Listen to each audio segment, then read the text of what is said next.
Oh, it's if my hand's going in slow motion. I'm not sure because my ticket thing's not come along yet, but I'll talk anyway just in case. Oh, there it's there! Yay! Well, good evening to the Dee Maxwell does Posh with Cerys Nelmes. I'm sure you've noticed that my hair has changed colour. And are the dentists open yet? Because I'm getting very worried about my teeth as well, because now that my hair's dead red, it's concentrating on the teeth. It's been a crazy, crazy week.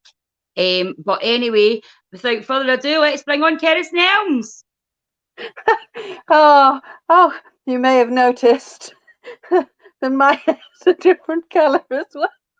This is what we love, innit? Mix it up. But that's what I'm saying. They're always calling us twins, They can't say that now, you know what I mean? Completely polar opposites now. Hi, Jack. I mean, you've got danger red there. Hi, That's like hot red. that's cool. Liam's wee brother's actually up the stairs playing with my boy. So Oh, there you go. there you go, Liam. Your wee Jessica brother Rabbit is. red. What kind of red would you call it? It's actually, when you see it in person, it's actually more pinky than it is red.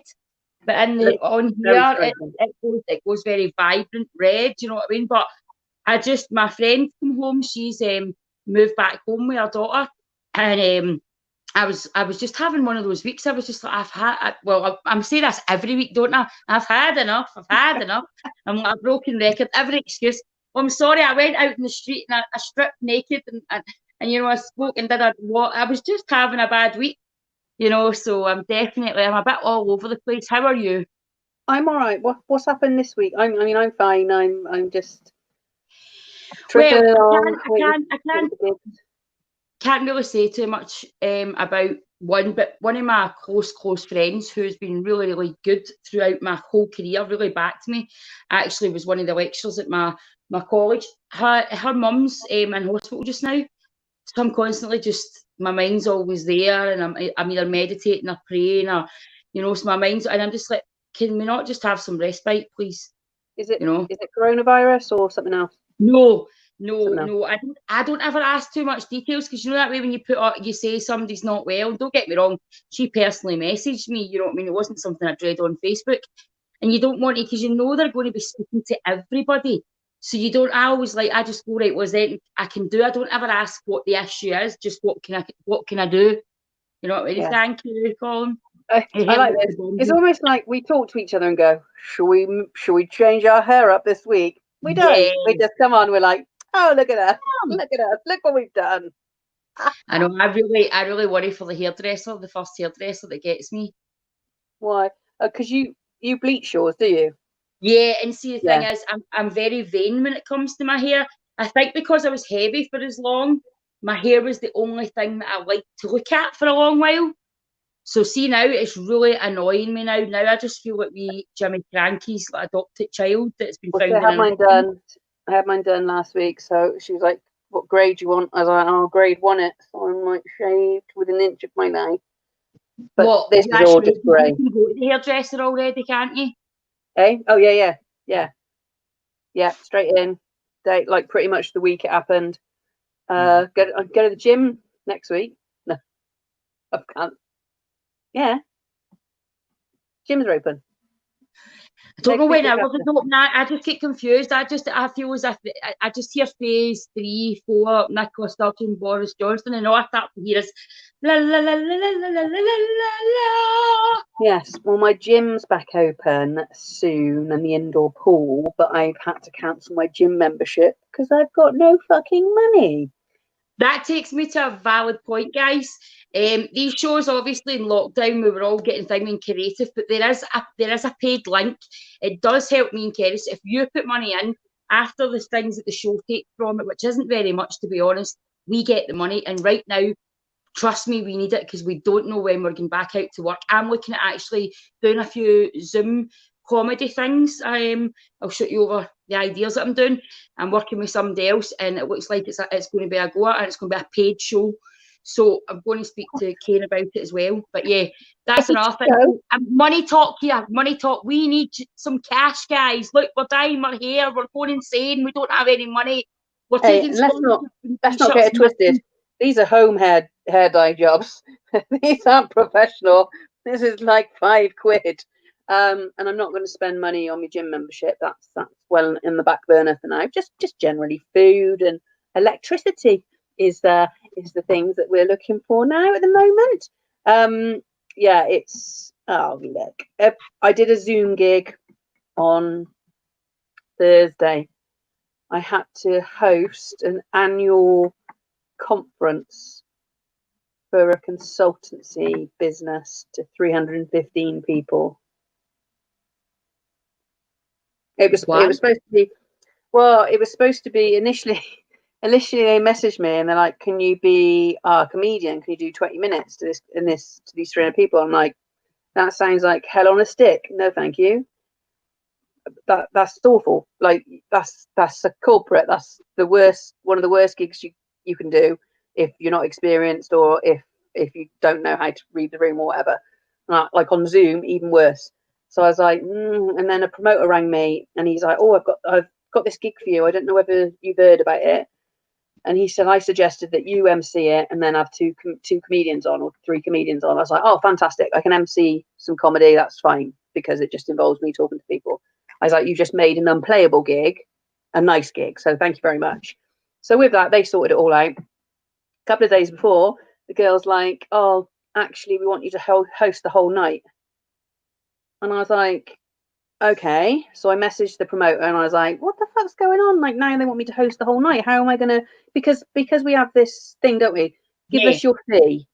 And it's really difficult because you undervalue yourself. Well, you know, I undervalue myself anyway, but you undervalue yourself. You don't. I undervalue myself so much. So I'm like, I don't know how to price up something like that. So the promoter sorted out the first fee. So I'm like, how am I going to now sort this fee out with this girl if they want to host it? And no details come through. Didn't know what I was doing. All I knew was I was going to be online from 7:30 till 11. So I was like, exactly. And coming from, in my experience, I'm an experienced, if you want to put a new category, online comedian. You know what I mean? And that's that. I wouldn't even sign up for that.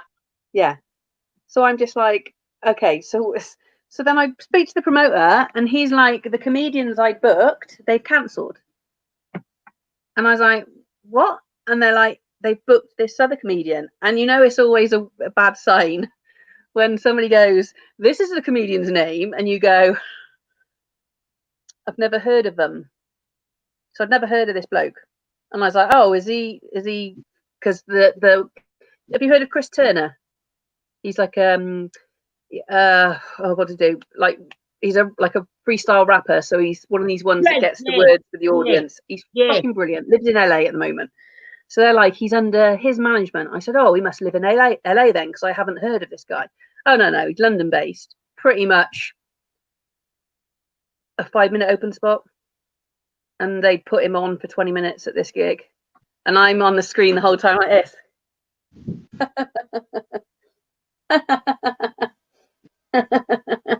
It was awful, like really bad, to the point where they're private messaging me going, can we get him off early? Can you just take over and fill in? And I was like, yeah, just do what you need to do. That's why I stopped having, even at my live gigs, that's why I stopped having my friends at my gigs. You know how you get a friend circle and you think, like, you're starting to break the market, you're getting bigger gigs, and these people did help you and other people didn't help you, and then you're crowding them. And just one in particular, she got arsey with me, and I'm just like, you're arsey, but your fee didn't fill my room. Do you know what I mean? You know, it's like, what the fuck are you expecting when people are sitting there and they actually don't know whether to laugh at you or ask you what you're playing at? So, you know, you have to, that's why from there on, and I did the old school, I'd check folks' material, and if I didn't think, and the thing is as well, you need to remember, it's different with online because it's a huge market. But when you've got a certain crowd for Dee Maxwell, you don't know. There's some comedians that they won't. It's just the same as I went along to a gig and I'm too strong for somebody that's too vanilla. Yeah. It's not going to work. Do you know? Yeah. So well, exactly. No. It's, you know, I told the girl, I was like, I've never heard of this bloke. That should sort of flag up some danger signs. But it comes down to the fact is, why would he accept the fucking gig? This is what pisses me off.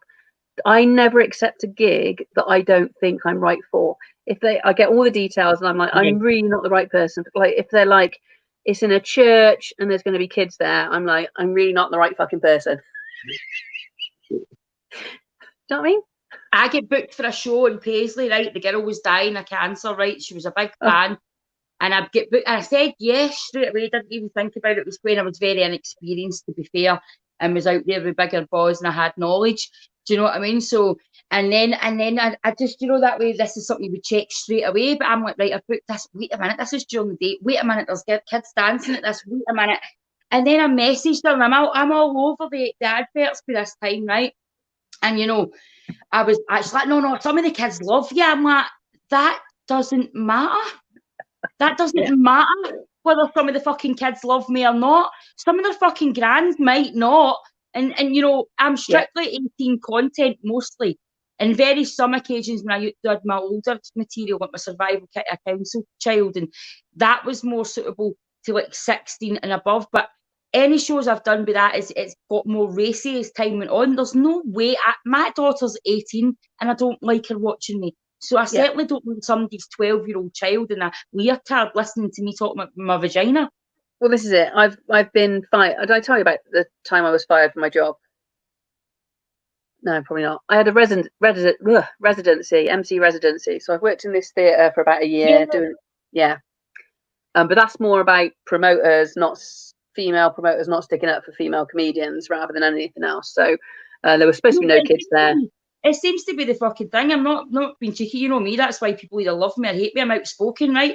But it seems to be, I've watched it myself and I've watched the rise of people and I've seen it so much that once they rise, it's like, well, I have to hang about with the people that hated me and called me for everything because they're why? They didn't get you to there to be the same level. In fact, a wee bit above them that now they want to take you and book you and make money from you. So what the fuck are you talking about? Well, you leave the little... I can probably count on my hand, on one hand, the amount of people that have helped me. And I'm a big believer in paying things forward and things like that. Absolutely. And as a female in this industry, you know, we're struggling to get that fucking door open. If I can get that door open, I'm letting a couple of women in with me. Do you know what I mean? I'm not going to shut the door in their face to make them have to fucking work for it as well. But on the other side of that, help anybody, female, male, whatever your stance is in life, whatever the fuck you identify yourself as, apart from pedos, I'll never help pedos, but I think that goes without saying, right? But apart from them, I would help anybody. Yeah. Do you know what I mean? I just don't get it. I don't, and I still am a firm believer. If you think your craft is good, and I'm just going to, this is Honest Monday, since a lot of women are feeling the beat down shit, I'm going to tell you something right now. See, honestly, I sit in my room at night and I say, I'm one fucking shit hot comedian, right? My pals will go, such and such is funny, and I'll go, they're not as fucking funny as me. You know what I mean? And that's where I've got in life with everything I've done, but I actually know that I'm fucking funny. People have laughed at me if I was 2-year-old. Do you know what I mean? So, exactly. Well, that's the difference. Yeah. I'll promote people that are funny. If they ain't funny, that's it. I'm not fucking your name. It's not my fault if I really like you and I fucking think you're amazing and we've spent a lunch together and we're friends. But if I send somebody, like some certain types of comedians to my crowd, it's total social suicide. I did it in the beginning with a few guys and it was horrific. It was the worst 5 minutes ever to watch. And it wasn't some of them weren't funny, but some of them weren't for my crowd. Yeah. Do you know what I mean? Somebody coming in for college and talking about how he gets a steak bake for his dinner and does things like that. My crowd's sitting there going, we're just straightened up for the 90s. What's this guy talking about?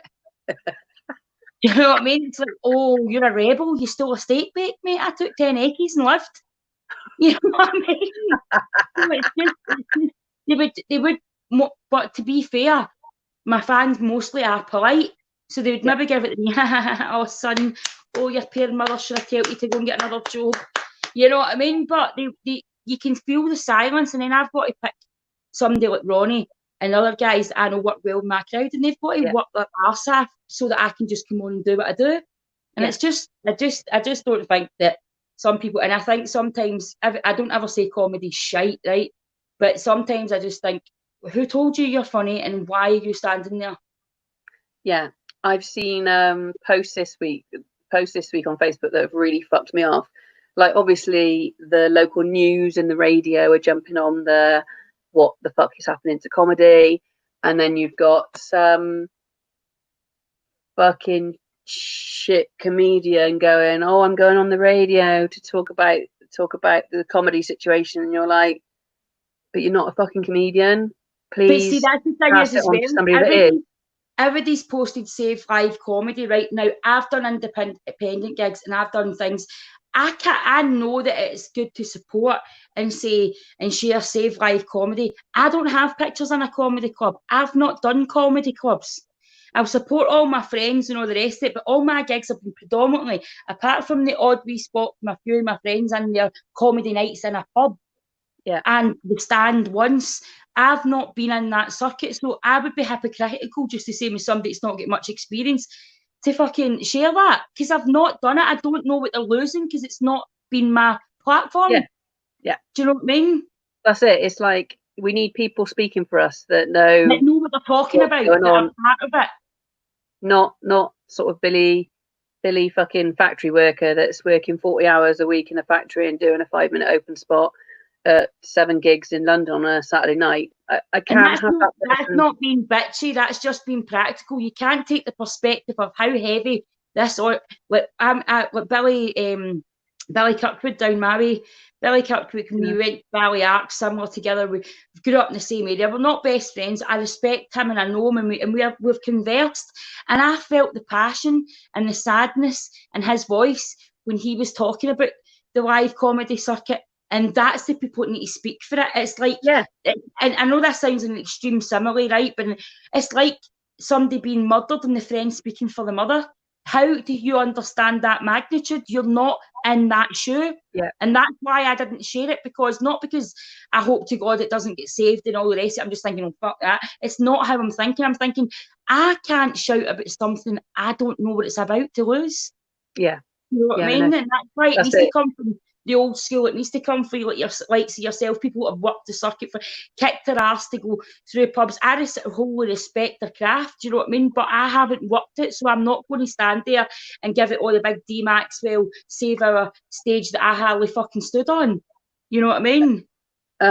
This is the thing as well. Like, obviously, I can only base it on what I'm seeing at the moment. After working so hard as a female to get into all the clubs, to get all the gigs, to have my diary full, I am now starting from fucking scratch again. Because you can see all the gigs now. If you have a look on Facebook or whatever, if any gigs are advertised, 9 times out of 10, it's all men on that fucking lineup again. And it's like the women now are starting from scratch all over again, trying to get on these lineups. You got to imagine the amount of comedians now that are applying for a gig. But women now are going to fall through the cracks yet again. You know what I'm going to do here, don't you? You know what I'm going to do here. See, we sometimes see obstacles, and what I see is opportunity. If all these women are being balled, you get a group of good women, and you all collaborate together, and you get a stage, and you get a platform, and you fucking work it. Yeah. There's a couple of photos out there. If someone doesn't let you in their fucking house, you build a bigger one next to them and blow at that from the window. Are you not fucking listening to me all those weeks, dearie? Obviously, there's some good promoters like Jim from Comedy Hotspot. Yeah. He's got a couple of women on his next lineup. That's fine. And I've been contacted by about 4 or 5 promoters that are throwing gigs my way, which is brilliant. But like the mainstream, all your Glees and all your comedy stuff, like Glee especially, it's like, hang on, what's going on now? Like, why are we starting from scratch all over again? But again, see my market again, because we've got Glee in Glasgow, and I respect a lot of my friends have worked Glee in Glasgow. But again, my crowd wouldn't go there. Yeah. Do you know what I mean? Do you know, unless it was really the person they wanted, that's not their scene. You know what I mean? So it's just, I just feel, I just see obstacles sometimes, and I just think, well, if they're not letting you in, you build another network, you get to the promoters that do, you work at your arse off what you did, but you do lie down and you lick your wounds. But as an empowered woman, and as a woman, by the way, that can't even get a man because most of the male population are that fucking weak that they are fucking shite from a strong woman, do you know what I mean? And that's just for dating. I couldn't give a fuck who's not putting me on their bill. I'll make my own bill and I'll put a big sparkly fucking unicorn in it. I love I'll this. sell it out and I'll fucking make it bigger and then I'll take bigger lassies with me. Just give me a wee minute to breathe and get my new car. Yeah, true. We've got a few gigs trickling in, which is good. We're now exactly. We will do eventually. Yeah, when we can, when Nicola lets be out of fucking lockdown. Boris said it's fine for me to do it. We've got to take now the words coming down now. So have you got public liability insurance? Yes. Yes. So have I. Always. Yeah. So now the gig's coming out. I've got that attached to it. You need your own public liability insurance and your own microphone. I've got them, but I'm thinking that's fucking nuts. But so yeah, come on stage. trying to look at things from a perspective. But yeah, I think just because I've been the underdog my whole life, Cerys, I was a council estate. My mum worked hard, and it's a usual violin story. I had nothing. It was people that donated my Irish dancing dresses when I did Irish dancing. It was my neighbours that took me to Irish dancing because my mum worked all the time. Teachers told me I would amount to nothing. People told me I was this. And you know, it's for every obstacle I just go at, I've got a plan. Yeah. Do you know what I mean? Because I've been pushed into, like yourself, pushed into small, dark corners, and I always find that wee grain of light, and then I work through that and pull it right out to the outside. And I don't give a fuck. There's loads of funny women out there, and if they stop being governed by men, they'll be even fucking funnier. This is the thing, though, isn't it? How much influence people throughout school and college and whatever else have on your life and the direction it takes. So, like I don't know, all throughout school. Like I did all the school plays and stuff, and they said, and then I got to college. She builds me up, and you get one person that says your face don't fit, and then your confidence is just like straight down. And I just constantly. Do you never feel? I'm just constantly fighting. I just feel fucking tired. Oh, all my life, every week I've got a new fight to face. I mean, being completely honest. The majority of my mum's side of the family, I don't speak to them. They say I'm this, I say them that, I say I don't want, and let's move on. I'm a very vocal person, and again, it's like people were talking about the whole big blow up of, you know, who was out at Epstein's Island and stuff, right? And people were just like, you know, they were there by association. I went, I'll stop you there. As a survivor of sexual abuse, do you know the worst kind is the people that know it's vile and disgusting, but because of their association or what they gain for that person, apparently the shame of knowing is not as bad as a child's pain, and you're the very person that can fucking protect that child because you know it's wrong. So you're actually working in lots of ways. So that's what annoys me about how we work it out. Well, it's not my business, and that's where you end up in this big web where you're crying, going, "Well, I kind of knew, but I didn't know." But you know, there's nothing to do with me. Well, it's nothing to do with you when you were taking the money from the guy that was making from young children. Yeah. So deal with it. I don't give a fuck what your name is, how many films you've made, what you've been in, or who you've. It's just like people in the circuit as well that lie about their lifestyle because they want to be seen as clean cut or they want to be seen as not done this, and then it all crumbles. I'm like, well, why did you not just fucking tell them anyway? We're all human, we make mistakes. Isn't it as well with things like that? I'm always shocked about how many well-known people are then caught out or exposed to doing stuff like this. When you're thinking, if you've done that back in the day, why would you then build a profile up so you're known to people? If you've done that, fuck off and hide somewhere. Do you know what I mean? There was a one in London a few years ago.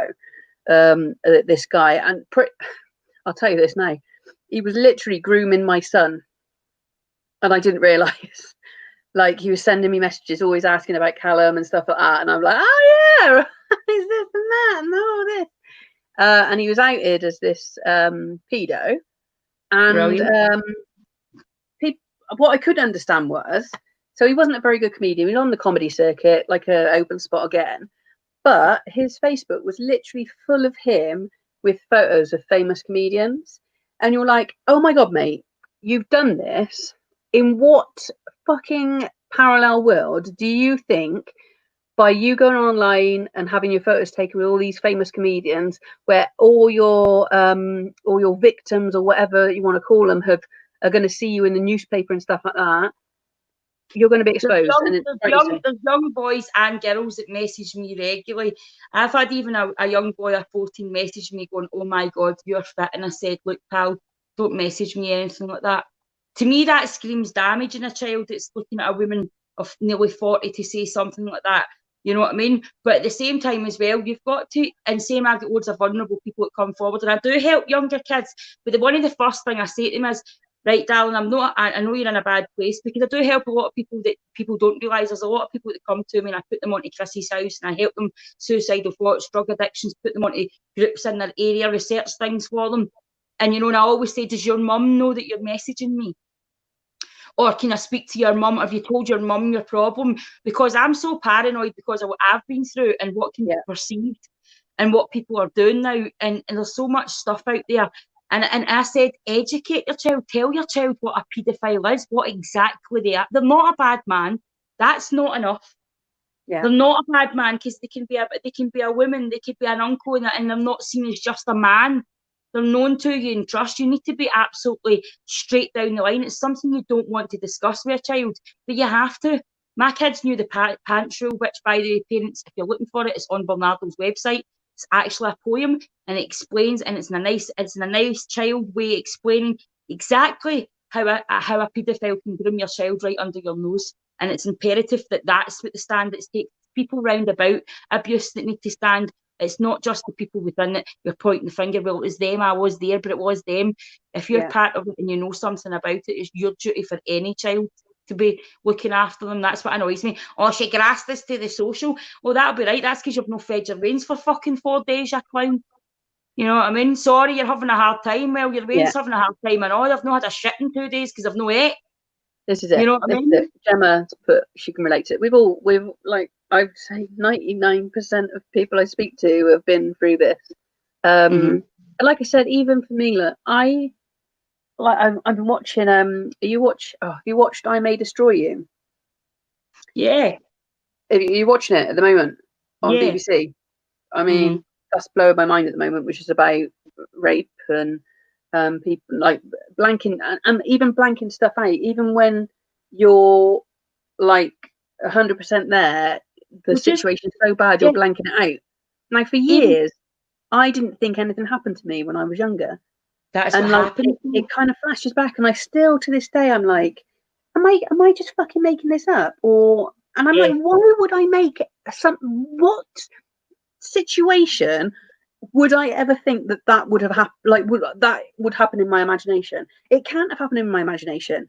When it happened to me, as you know, but I didn't ever forget. Other people in the situation suppress memories, and then they come through in what crazy ways. And I never ever said, "Oh, this has happened." I used to just say to the person, "You need to look deeper." You know what I mean? And I still remember it was my older sister I told, my oldest, and she was in a back bedroom in her old house. She was down on the floor, and she was using a towel because she didn't have an ironing board, and she was ironing. And I just said the words, "I think my stepdad abused me."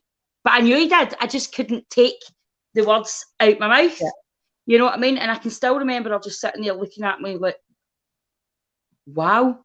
And that's where I'm taking the control back, because a lot of people tell me I can't say what it was. This is my life and I'll talk about it the way I fucking see fit. And as a survivor, that's where the mindset you have to get to. And you have to be willing to lose whoever has a problem with that, because you will lose yourself if you don't deal with it the way you want to. The same as people that don't want to speak about it, they don't have to. We're both physically sexually abused. I was none the wiser for 10 years. What he'd done, he's now doing 10 years. But at least he got the fucking jail, Gemma, which is more than most. And love to you and your daughter. That is very brave and well done. And for 10 years, there must have been some damage there. So what's a love sent to you, darling? Very, very brave. This is one of the things, isn't it, with that, how it affects, like, how you don't think it affects you, but like it affects you. I think your life choices as well, because there I was in a controlled relationship, and he's told me repeatedly, "Don't you mention me," and that's control. And just as much as last week as I joked about it, gave me all those sexual contexts. I knocked it back. I don't want you in my life. I don't care if I'm on my own for the rest of my life, but you don't govern me anymore. And he sent me this message.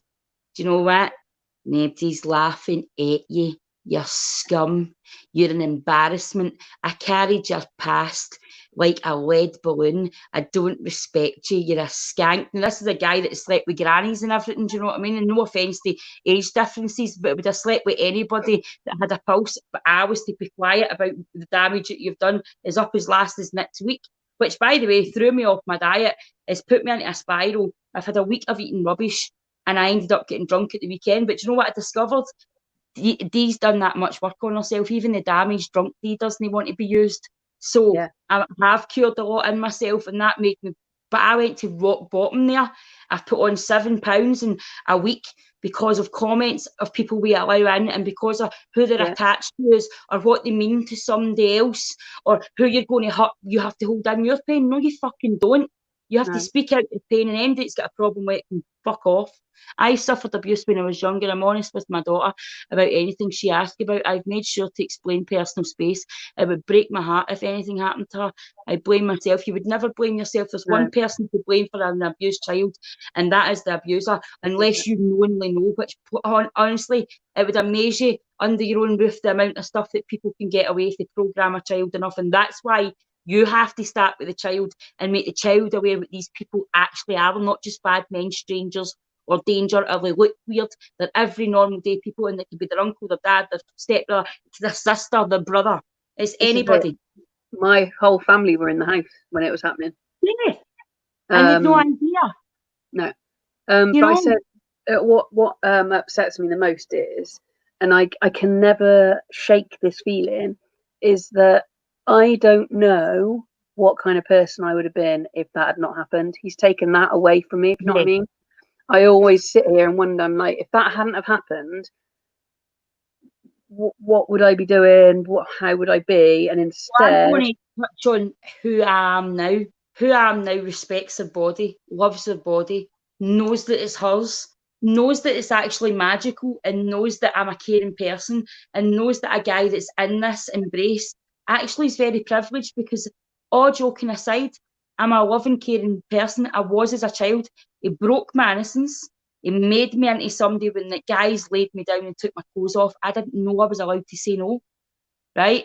Up until obviously meeting the partner that I was with, who obviously clearly programmed me. I was fat, I was miserable, it terribly took every bit of confidence off me. And was up as much as last week said to me, you're a disgrace, and knowing. And then he said to me, you should stop talking about sexual abuse because your trashy fans are fed up with it and all. Do you know what I mean? And I'm just like, 12 years, I'm still getting flung in my face because I sat down there and cried and told the truth and said to him, and I've never admitted this even out here, I let guys touch me because I didn't know I was allowed to say no. I thought it was my duty.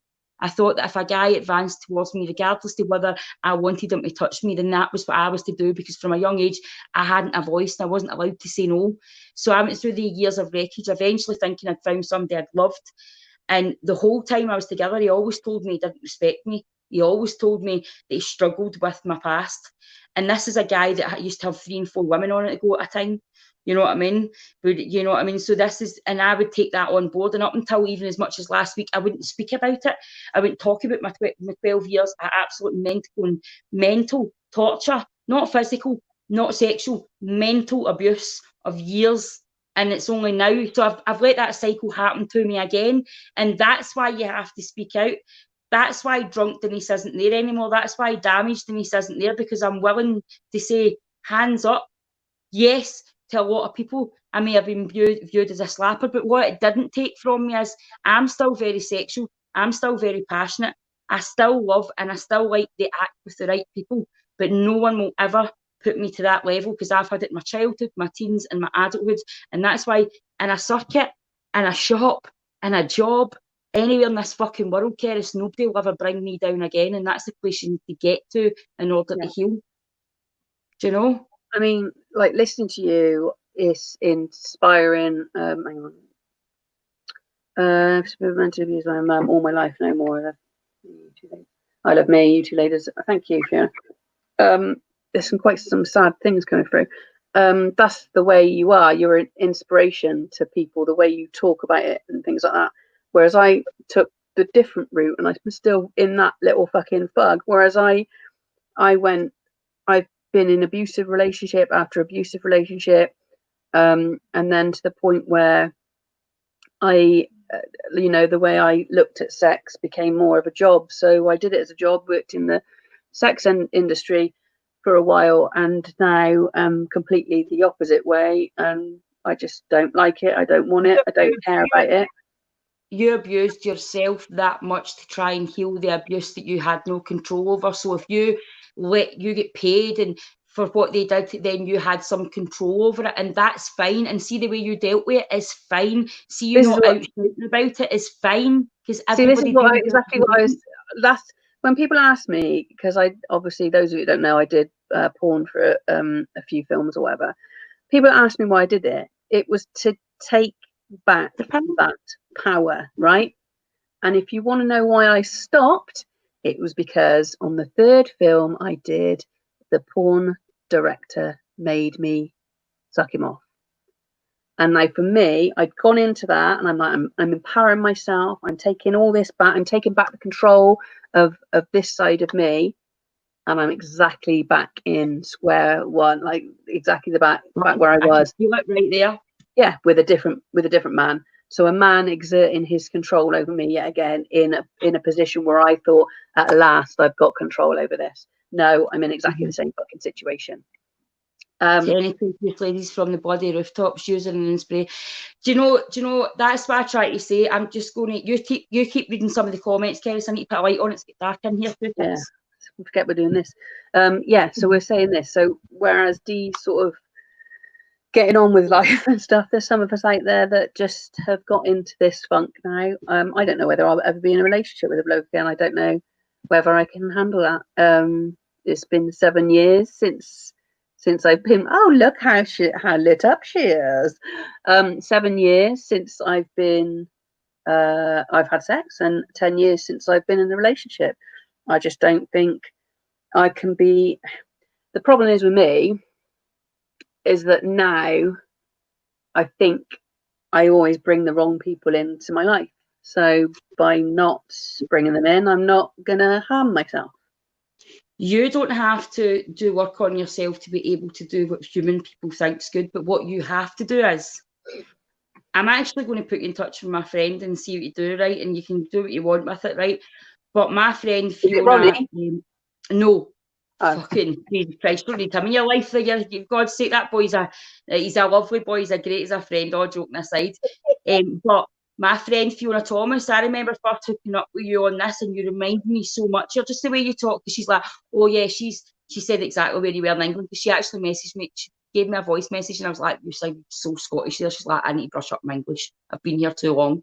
But she does a healing, you know, and I really, really believe in it. And for years, but you're saying Dee's getting on with your life, right? But my sister might be sitting watching this show, Michelle, and she'll be going, aye, she gets on with it, and then she hits a toxic rut, and she pushes everybody out of her life. She crumbles everything that she's worked for, which I haven't done since I've done the comedy. Kane will tell you, I'll get really good things, and then I get a destructive phase, and I really have to work at it to come out of that destructive. Dee, you're a superhero. You have saved my life these past few weeks. Watching your lives reminded me I'm Scottish and I ain't no victim, I'm a survivor. Thank you from the bottom of my broken heart. You're an amazing, beautiful soul. Well, Leslie, I said words, you listened, so you did that. I didn't do that, and I'm not a superhero. I'm a survivor, a warrior, an inspiration, but I fall down as well, and I have my go-to people, and I don't think anybody should judge how you deal with it. So if it keeps you safe, Cerys, and you have no aspirations for sex with anybody else, you don't have to address that. But what you do have to address is, you told me that doesn't bother you. What you said was, I don't want to let in to be hurt. So that means it's a vibration that has to be changed. It has to be what you attract in that makes sense. I look at boys now that I was like totally crazy about and made a fool for it, and they basically just took the rip out of me. And I look at them now, and I also know that there's boys that I know and guys that fancy me, but because of who I am or what I've done, they're too scared to address that. And before I would have been, see if it hadn't been me, see if I hadn't done all these things and that. And now I'm just like, well, fuck you, you're not big enough, mate. You're not big enough, because see, once you take away the brass, see if once you Yeah. take away the shoddy, I'm a fucking fantastic cook. I'm an amazing person. I don't argue. I can't. My sister will tell you the reason I've had so many fights when I was younger, Cerys, and still to this day, like obviously even with the comedy scene, I'm not going to argue with you on a fucking internet. Let's meet in a car park and I'll punch your cunt in. You know what I mean? That is still my motto. Still very much my motto. Oh, right, you think you're Yes. my fucking bell Let's end. meet in a car park. Come on, punch your cunt in. Is my motto. And it's done. Don't sit there and do what you're going to do this and that. Fucking hurry up, because I've heard gangster talk my whole life, and I'm certainly not going to take it off a dodgy wee idiot with a fucking tash and no muscle. Well, I suppose So on the other side of this, the only saving grace for some people, like I don't drink a lot, I don't do drugs, and I think after everything that's gone on in my life, that could have been a slippery slope to go down. I mean, don't get me wrong, I'm fucking dosed up to the eyeballs with really strong antidepressants, which I've been on since I'm 18. I've struggled with mental health my whole life, and I don't mind it. I'm not on strong painkillers, but I do when I have bouts of anxiety. Not advocating drugs, not saying anybody should do it, but what works for my anxiety is I smoke. I smoke a cannabis, and when it gets really bad, even at the beginning of lockdown, I did have a smoke. Now, I'm not going to be judged by somebody that sits and sinks a bottle of wine every night. You know what I mean? A lot of my pals are like, oh my God, I can't believe you've done that. And I'm like, shut up, you're drinking 7 days a week, mate. Yeah. Do you know what I mean? I'm having a blowout once by there and doing whatever. You're drinking 7 days a week. I'm a massive advocate of cannabis, CBD, and the health benefits and stuff. I've tried everything and been doped up to the eyeballs, and my resistance because all the drugs, because of my abuse. I've been on drugs since I was 11 years old. 11-year-old, I was on hard drugs like ecstasy and speed, and that for I was 13. I was fucking dealing them by the time I was 15. You know, I stopped all drugs when I was 27, and I have had several relapses and way back with cocaine, and cannabis is the only one I have to admit, because if we're going to be honest, that is sometimes what I go to when I can't take any more of the anxiety, because I can take it, I can get my anxiety leveled, and then I can go on for months and not have a problem. Whereas if I go on antidepressants and numb my feelings and dull it down, that's me until you wean them off again. And then to me personally, they are needed, and I'm not saying go and smoke a joint, don't take a fucking Prozac, don't fucking totally take me literally. I'm just being honest with what's for me. You know what I mean? That's it. If I don't take it's a plaster. I find because I've took so much drugs, I'm the type of person, somebody will say take one of them in a day, and I'll go, well, I wonder if I take 3. Do you know what I mean? Because I wonder if I get a buzz for that. You know, I'm that person, so that works. I have smoked almost, what did that say? I have a smoke almost every night. It does wonders for my anxiety. Everybody's different, but it can cause paranoia. It can if you abuse it. I know for a fact, I've done studies at college when I was studying psychology, and it is very, especially in males, because of testosterone levels, if you abuse it as you're doing it for the hit and you're stoned 24/7, you can actually end up schizophrenic. It is a proven statistic. So you have to, it's like everything else, you have to be sensible. Do you know what? I think we're so far behind like other countries with regards to cannabis and things like that. To the point where I don't know whether you've seen it on Netflix. There's a show on there called Cooked with Cannabis. Yes. I want to go on that show. Like people like Ricky Lake just getting stoned. It's fucking brilliant. We got edible. I get edibles with my friend once, right? I get edibles, which is just like chocolate with cannabis, quite concentrated, right? Swear to God, man, we must have laughed from 6 o'clock at night till 12 at night. Now, again, children, drugs are bad. I'm not advocating drugs. I'm talking about my experiences, because I'm fucking sick of the world pulling us up in every wee single, oh my God, she smokes cannabis. Don't let the children follow her. You know what I mean? Yeah. So I don't smoke it all the time, but that's my go-to thing. Well, this is it. I used to make my own CBD chocolates purely because when my dad was dying of cancer, I researched it all there, and obviously completely blown away by the health benefits and how it works in the body and things like that. But watching a show like Cooked with Cannabis, where these chefs are like blew me away with, not only was the food fucking fantastic, but they're measuring to the like millimeter how much CBD will go into something, and then they put bits of THC in just to bring up that high. So you'd have the medicinal like. Do you know what? They could make the most rotten burger ever. But see, once that stone hits you, you eat cardboard and think it's good. I've seen me sitting with a piece, as I call it. I get the munchies last night. The cable in the fridge was hanging out my mouth because I've ate everything that's in it. I've seen me put things together like I've got no crackers, so I've got like 2 bits of Mexican cheese left, and I put Branston picking top it because I've got no caramelised onion, but it worked. See, I would go back to, I like that. I would eat anything anyway. Go back to like it's having like the support network around you as well, which is where I haven't, like, it always upsets me that I haven't got like I've got my old school friends, I've got friends that I've met like a few years ago, I've got comedy friends, but have I actually got that friend that I can talk to and confide in? I can hand on heart say, I fucking haven't. That's not where you need to go. My mum shuts down completely. I've got my big sister, I must admit, I've got my big sister. I've got good friends, and I've got people I can talk to. But see, when it comes down to the nitty gritty, you need to go for counselling. You need to do the whole I need a shrink, mate. Do you know what? What I mean? I went to a counsellor.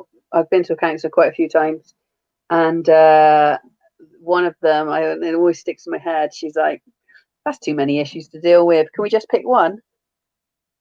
And I'm like, "Oh, I've been to one should I choose for you to cure me of?"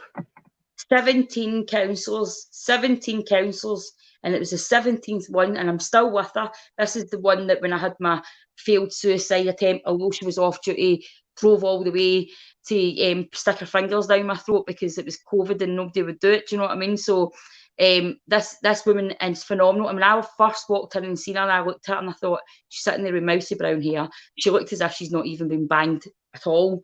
You never mind banged in sordid ways that should maybe get my mindset.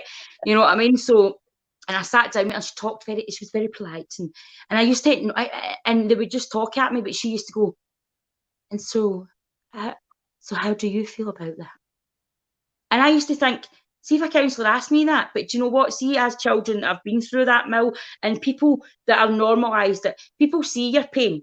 But if they're in your family, they don't want you to tell them that pain because then they have to see it. They don't need that vision. So that puts you in an isolation tank already. Yeah, because the people that you should normally talk to, you can't talk to them because they don't want to know what that person that was in their life did to you, although they'll support you, but they don't want the details.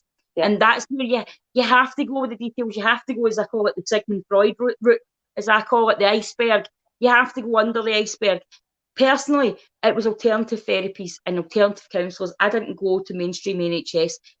They didn't work for me. Everybody else is different, but they didn't work for me. I went to a theta healer, shamanic healer, did my Reiki, did my guidance, had my counselling, done my angels, do my meditation through my Buddhist chants, and became who I am. Still somebody that sometimes wants to put a head right through a door and set people on fire, but doesn't do it.